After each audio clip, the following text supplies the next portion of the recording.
Yeah, Mary Kai, right now MDOT is about $1 billion short, so they're making a lot of cuts across the state.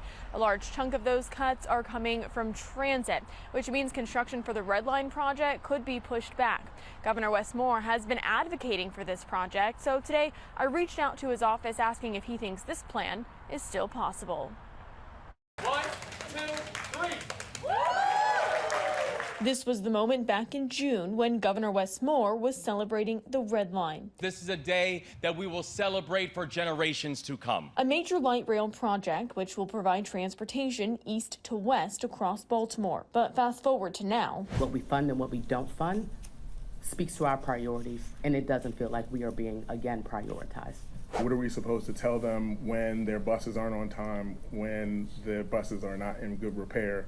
What is the message that our budget document, our moral document, is telling to the people that are in the margins? The Maryland Department of Transportation is facing major funding issues. The financial outlook for Maryland transportation is bleak. Secretary of Transportation Paul Wiedefeld saying, We've had some major issues with our trust fund, structural issues.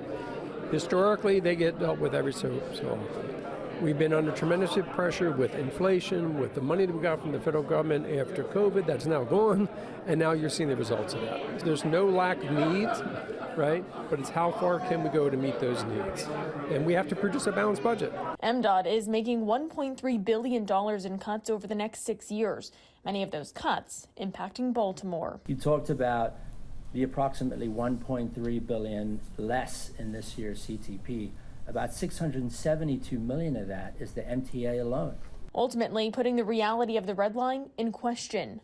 This plan, if I'm not mistaken, plans no construction funding for the next 6 years. That's an unacceptably late timeline for any level of visible progress on that project. Delegate Mark Edelson raising concerns that MDOT's current proposed funding doesn't even properly fund the existing light rail system. Let's say 5 years from now, if we haven't been able to make this investment, what is the status of our light rail system at that point?